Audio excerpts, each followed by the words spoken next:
चलिए next question. इस question में कह रहा है कि मोहित ने 6 रेड बॉल्स और कुछ ब्लैक बॉल्स खरीदे। ठीक है। अब प्राइस ऑफ रेड बॉल जो है वो ब्लैक बॉल की 5/2 है, 2.5 टाइम्स है। ठीक है। अब बिलिंग के टाइम क्या हो रहा है कि जो क्लर्क है वो बिल्स की अदला बदली कर देता है। मतलब रेड बॉल का जो बिल है वो ब्लैक का कर देता है और ब्लैक बॉल का बिल जो है वो रेड का कर देता है। ठीक है। तो अब इससे क्या होता है कि जो बिल अमाउंट है वो 45% बढ़ जाता है। ठीक है।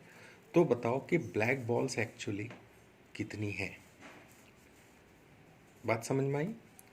हमको रेड बॉल्स पता है कितनी है, 6 है ना। ब्लैक बॉल्स हमको नहीं पता, तो हम मान लेंगे कि ब्लैक बॉल जो है वो से एक्स है। ठीक है। अब हमको एक कंडीशन यहाँ पे दी है कि रेड बॉल जो है वो ब्लैक बॉल की 5/2%, मतलब महंगी कौन हो गई, रेड बॉल्स हो गई। ठीक है। अब बिलिंग में बिल्स हो गए इंटरचेंज और हमारा बिल बढ़ गया 45% ज़्यादा। ठीक है। तो बताओ कि ब्लैक बॉल्स कितनी है। ठीक। तो हम एज यूजुअल पहले रेड और ब्लैक ऐसे लिख लेंगे। अब हमारे पास दो अलग अलग तरह की चीज़ें दी हैं। एक तो नंबर ऑफ बॉल्स दी हैं हमको,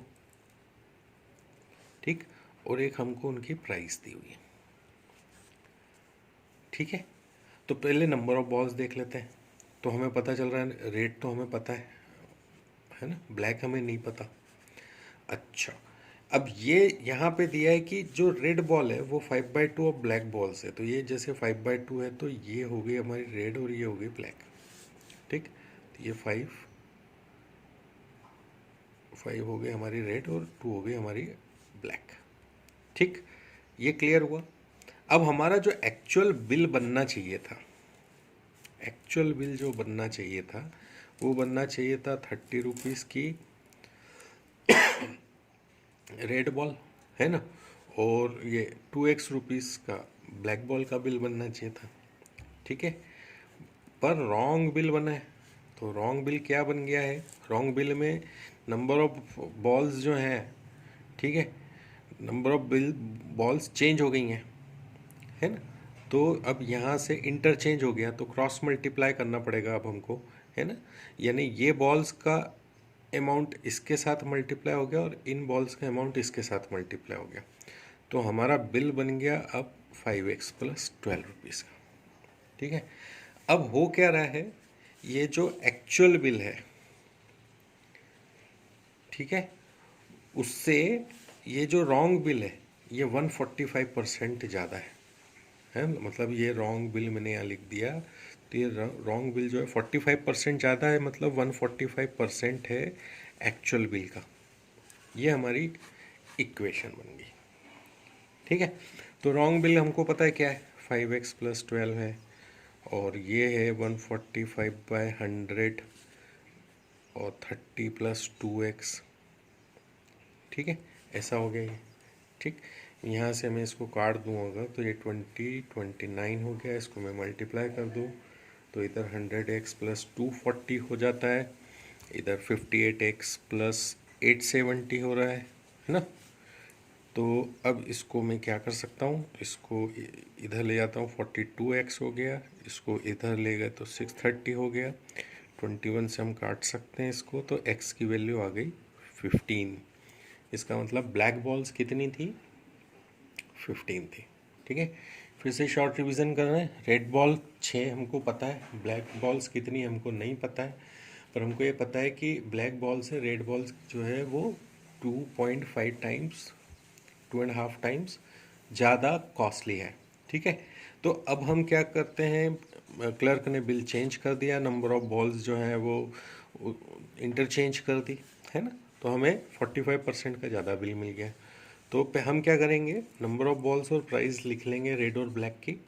पहले एक्चुअल कॉस्ट निकाल लेंगे, अगर कुछ गड़बड़ नहीं होती तो हमारी कॉस्ट क्या होती। अब bills balls number of balls interchange होने से इसका बिल इसके साथ और इसका बिल इसके साथ जुड़ के ये नई कंडीशन बन गई। ठीक, अब इस केस में हमारा बिल ज़्यादा आ रहा है ना, तो जितना ज़्यादा आ रहा है उसको अगर मैं इसके साथ जोड़ दूंगा तो हम x की लिए एक इक्वेशन बनाएंगे और एक से की उस इक्वेशन को सॉल्व करने पर हमें नंबर ऑफ बॉल्स मिल जाएंगे। क्लियर हो गई ये चीज़? ठीक है, अब नेक्स्ट क्वेश्चन करते हैं। इस क्वेश्चन को देखो, ये क्या कह रहा है। इसमें कह रहा है कि दो कैंडिडेट्स हैं ए और बी, उन्होंने एक इलेक्शन में पार्टिसिपेट किया है ना। अब जितने वोटर्स थे उनमें से 2/5 ऑफ वोटर्स ने प्रॉमिस कर दिया कि हम ए को वोट करेंगे। उन्होंने ए को प्रॉमिस कर दिया कि हम आपको वोट करेंगे। बचे हुओं ने बी को प्रॉमिस किया हुआ था, ठीक है, कि हम तो आपको वोट देंगे। और वोटिंग डे के दिन हुआ ये कि जो ए को के वोटर्स थे उनमें से 15% ने बी को वोट कर दिया। सीधी सी बात है, उन्होंने अगर अपना प्रॉमिस नहीं निभाया इसका मतलब उन्होंने क्या करा, जाके बी को वोट डाल दिया। ऐसे ही 25% जो बी के वोटर्स थे उन्होंने ए को वोट कर दिया, है ना, चीट कर दिया उन्होंने बी को। ठीक, तो अगर बी जो है वो 750 वोट्स से जीत गया है तो बताओ कि टोटल कितने वोटर्स थे। अगेन हमारे पास में दो कैंडिडेट्स हैं ए और बी, ठीक है। इनमें जो वोटर्स हैं टोटल वोटर्स जो हैं वो ऐसे बटे हुए हैं, 2/5 ए की साइड है, 3/5 जो है वो बी की साइड है ना, मतलब 2:3 के रेशियो में बटे हुए हैं। तो हम इसको 100 की टर्म्स में कन्वर्ट कर लेते हैं, है ना। 200 300 मान लो। 200 वोटर्स जो थे वो ए की साइड थे, बी की साइड जो है वो 300 वोटर्स थे, ठीक है। अब वोटिंग डे के दिन क्या हुआ, चीटिंग हुई, ठीक। चीटिंग कितने लोगों ने करी, इसके 15% ने, तो इसका 10% हो गया 20, 15% हो गया 30, मतलब 30 लोगों ने इसके साथ चीटिंग की और इसके साथ 25% मतलब 75 लोगों ने इसके साथ चीटिंग की। क्लियर हुआ? इस चीटिंग का मतलब ये हुआ कि इसकी साइड वोटर्स रह गए, एक्चुअल वोटर्स जो रह गए वो रह गए 170 इसके वाले, है ना, और इसकी साइड इसके वाले 225 रह गए। Is that clear?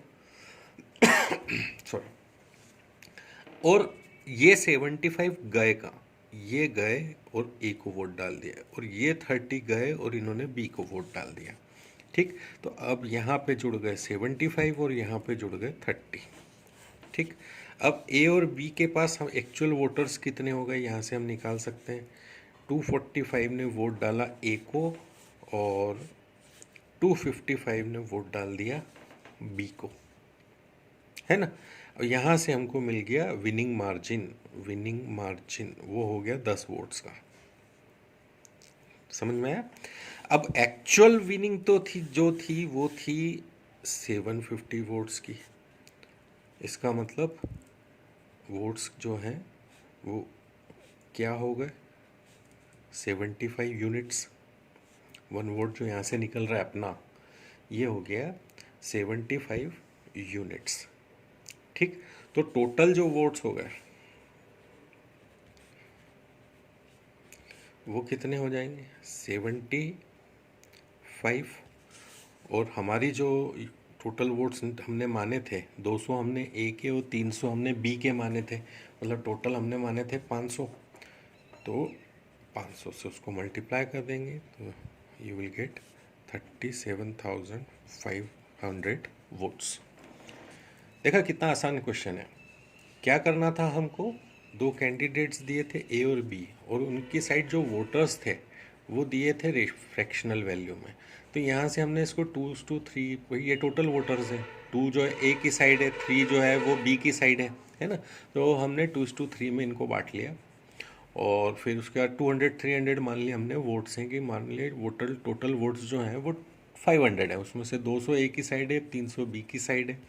अब चीटिंग करी इन्होंने 15% इसके साथ, 25% इसके साथ, तो उसका हमने 15 और 25% निकाल लिया, है ना।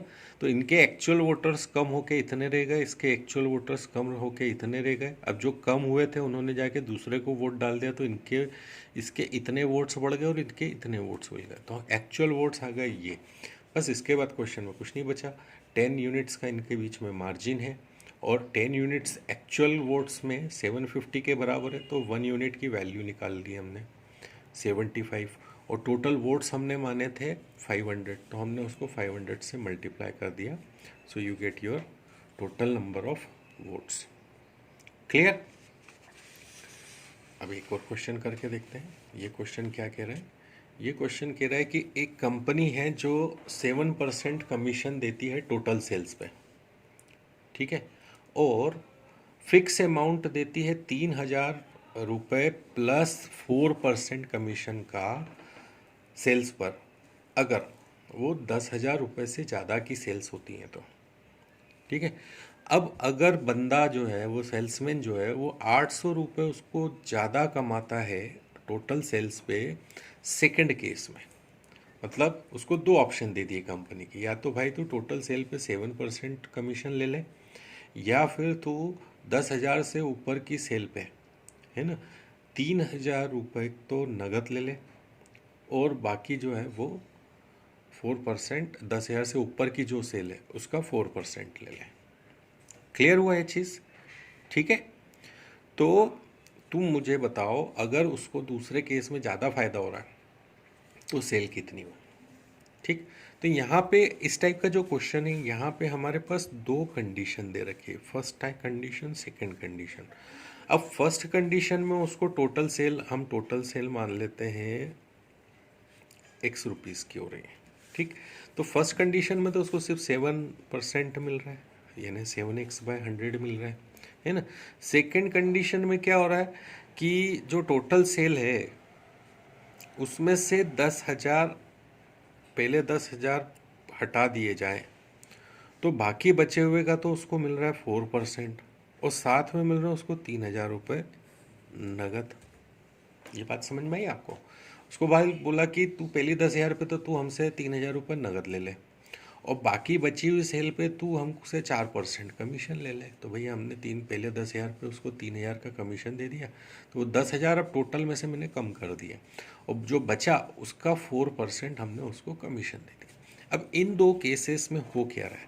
सेकेंड केस में उसकी कमाई ज़्यादा हो रही है फर्स्ट कमाई से, और वो भी कितनी ज़्यादा हो रही? 800 रुपीज़, ठीक। तो ये वैल्यू अब हम इसमें रख सकते हैं। अब यहाँ वैल्यू रख देंगे तो ये हो जाएगा हमारा, इसका निकाल लेते हैं हम, 20 गई तो ये 400 हो गया, 400 3,000 में से माइनस हो गया, मतलब कि यहाँ मिल रहा है हमें 2,600, है ना, प्लस 4/100 का इससे मल्टीप्लाई कर देता हूँ तो मुझे मिल रहा है 4x/100, ठीक। मैंने इसको काटा नहीं, 4x/100 ही रहने दिया, क्योंकि यहाँ पे भी मेरे को 100 मिलेगा तो मेरे लिए एलसीएम निकालना आसान होगा, ठीक है। अब यहाँ 7x/100 प्लस 800 ऐसा मिल रहा है। अब मैं इसको इधर ले आता हूँ, इसको इधर ले आता हूँ, तो मुझे पता चल रहा है 1800 = 3x/100 हो रहा है। इससे इकट्ठा 6, 2 0 और ऊपर चली गई, तो x की वैल्यू आ गई यहाँ पे 60,000 रुपीज़। बस ख़त्म हो गया क्वेश्चन। ये हो गई हमारी टोटल सेल। इतना सिंपल था क्वेश्चन कि भाई हमको एक कंडीशन में 7% कमीशन दिया, दूसरी कंडीशन में फिक्स अमाउंट प्लस 4% कमीशन दिया, ठीक है, और ये बता दिया किससे ऊपर पे मिलेगा। तो हमको फटाक से पहले ही सेकंड में हमको मालूम होना चाहिए कि यहाँ पे दो कंडीशन बन रही है, तो दोनों कंडीशन के लिए हमने दो इक्वेशंस जनरेट करना है। पहले में हमने 7% निकाल लिया, दूसरे में पहले 10,000 के लिए 3,000 रुपये उसको दे दिए, और उसके बाद 10,000 से ऊपर के लिए मान लो जो टोटल सेल थी 100 रुपये की, उसमें से हमने 10,000 कम कर दिए, और जो अमाउंट बचा उसका 4% इसको और दे दिया, ठीक।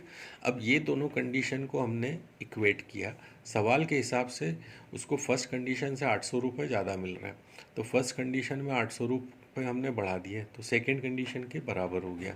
ये वैल्यू दोनों जो है यहाँ पे रख के उसके बाद में सॉल्व कर देंगे, तो हमारे पास में आंसर आ जाएगा, and that would be 60,000 rupees, ठीक है। So this way you solve this question. अब नेक्स्ट क्वेश्चन देखते हैं।